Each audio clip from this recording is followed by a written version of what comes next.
حضرت عیسیٰ علیہ السلام اپنے ایک شاگرد کو ساتھ لے کر کسی سفر پہ نکلے۔ راستے میں ایک جگہ رکے اور شاگرد سے پوچھا، تمہاری جیب میں کچھ ہے؟ شاگرد نے کہا، میرے پاس 2 درہم ہیں۔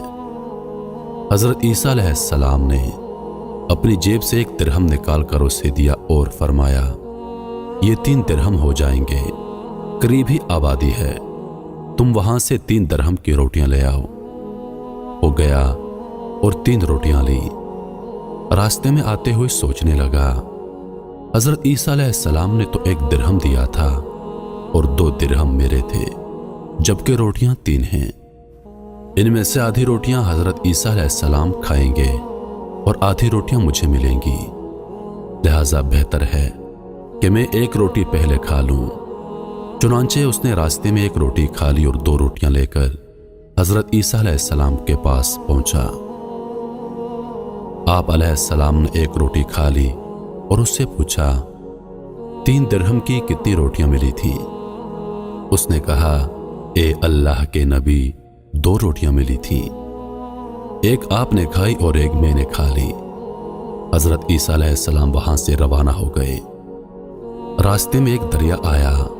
شاگرد نے حیران ہو کر پوچھا، اے اللہ کے نبی، ہم دریا عبور کیسے کریں گے جبکہ یہاں تو کوئی کشتی نظر نہیں آتی؟ حضرت عیسیٰ علیہ السلام نے فرمایا، گھبراؤ مت، میں آگے چلوں گا، تم میرا دامن پکڑ کر میرے پیچھے چلتے آنا، خدا نے چاہا تو ہم دریا پار کر لیں گے۔ چنانچہ حضرت عیسیٰ علیہ السلام نے دریا میں قدم رکھا اور شاگرد نے بھی ان کا دامن تھام لیا۔ اللہ کے حکم سے آپ نے دریا کو اس طرح عبور کر لیا کہ آپ کے پاؤں بھی گیلے نہ ہوئے۔ شاگرد نے یہ دیکھ کر کہا، میری ہزاروں جانیں آپ پر قربان ہوں، آپ جیسا صاحب اعجاز نبی پہلے معبوس ہی نہیں ہوا۔ آپ علیہ السلام نے فرمایا، یہ معجزہ دیکھ کر تیرے ایمان میں کچھ اضافہ ہوا؟ اس نے کہا، جی ہاں، میرا دل نور سے بھر گیا ہے۔ پھر آپ علیہ السلام نے فرمایا، اگر تمہارا دل نورانی ہو چکا ہے تو بتاؤ روٹیاں کتنی تھیں؟ اس نے کہا، اے اللہ کے نبی، روٹیاں بس 2 ہی تھیں۔ پھر آپ علیہ السلام وہاں سے آگے چلے۔ راستے میں ہرنوں کا ایک غول گزر رہا تھا۔ آپ علیہ السلام نے ایک ہرن کو اشارہ کیا تو آپ کے پاس چلا آیا۔ آپ نے اس کو ذبح کر کے اس کا گوشت کھایا اور شاگرد کو بھی کھلایا۔ جب دونوں گوشت کھا چکے تو حضرت عیسیٰ علیہ السلام نے اس کی کھال پر ٹھوکر مار کر کہا، اللہ کے حکم سے زندہ ہو جا۔ ہرن زندہ ہو گیا اور چوکڑیاں بھرتا ہوا دوسرے ہرنوں سے جا کر دوبارہ مل گیا۔ شاگرد یہ معجزہ دیکھ کر حیران ہو گیا اور کہنے لگا، اللہ کا شکر ہے جس نے مجھے آپ جیسا نبی اور استاد عطا فرمایا۔ حضرت عیسیٰ علیہ السلام نے فرمایا، یہ معجزہ دیکھ کر تمہارے ایمان میں کچھ اضافہ ہوا؟ شاگرد نے کہا، اے اللہ کے نبی، میرا ایمان پہلے سے دگنا ہو چکا ہے۔ آپ علیہ السلام نے فرمایا، پھر بتاؤ روٹیاں کتنی تھیں؟ شاگرد نے کہا، اے اللہ کے نبی، روٹیاں بس 2 ہی تھیں۔ دونوں حضرات راستے پر چلتے گئے۔ کیا دیکھتے ہیں کہ ایک پہاڑی کے دامن میں سونے کی 3 اینٹیں پڑی ہیں۔ آپ علیہ السلام نے فرمایا، اے شاگرد، 1 اینٹ میری ہے اور 1 اینٹ تمہاری، اور تیسری اینٹ اس آدمی کی ہے جس نے تیسری روٹی کھائی تھی۔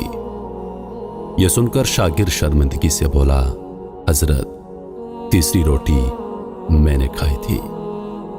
حضرت عیسیٰ علیہ السلام نے اس لالچی شاگرد کو چھوڑ دیا اور فرمایا، تینوں اینٹیں تم لے جاؤ۔ یہ کہہ کر حضرت عیسیٰ علیہ السلام وہاں سے روانہ ہو گئے اور لالچی شاگرد اینٹوں کے قریب بیٹھ کر سوچنے لگا انہیں کیسے گھر لے جایا جائے۔ اسی دوران 3 ڈاکو وہاں سے گزرے۔ انہوں نے دیکھا ایک شخص کے پاس سونے کی 3 اینٹیں ہیں۔ انہوں نے اسے قتل کر دیا اور آپس میں کہنے لگے، اینٹیں 3 ہیں اور ہم بھی 3 ہیں، لہٰذا ہر شخص کے حصے میں ایک ایک اینٹ آئے گی۔ اتفاق سے وہ تینوں ڈاکو بھوکے تھے۔ انہوں نے ایک ساتھی کو پیسے دیے اور کہا کہ شہر قریب ہے، تم وہاں سے روٹیاں لے کر آؤ، اس کے بعد ہم اپنا اپنا حصہ تقسیم کر لیں گے۔ وہ شخص روٹیاں لینے گیا اور دل میں سوچنے لگا، اگر میں روٹیوں میں زہر ملا دوں تو دونوں ساتھی مر جائیں گے اور تینوں اینٹیں میری ہو جائیں گی۔ ادھر اس کے دونوں ساتھیوں نے آپس میں مشورہ کیا کہ اگر ہم اپنے ساتھی کو قتل کر دیں تو ہمارے حصے میں 1.5 اینٹ آئے گی۔ جب ان کا تیسرا ساتھی زہر آلود روٹیاں لے کر آیا تو ان دونوں نے منصوبے کے مطابق اس پر حملہ کر کے اس کو قتل کر دیا۔ پھر جب انہوں نے روٹی کھائی تو وہ دونوں بھی زہر کی وجہ سے مر گئے۔ واپسی پر حضرت عیسیٰ علیہ السلام وہاں سے گزرے تو دیکھا کہ اینٹیں ویسی کی ویسی رکھی ہیں، جبکہ ان کے پاس 4 لاشیں پڑی ہیں۔ آپ نے یہ دیکھ کر ٹھنڈی سانس بھری اور فرمایا، دنیا اپنے چاہنے والوں کے ساتھ یہی سلوک کرتی ہے۔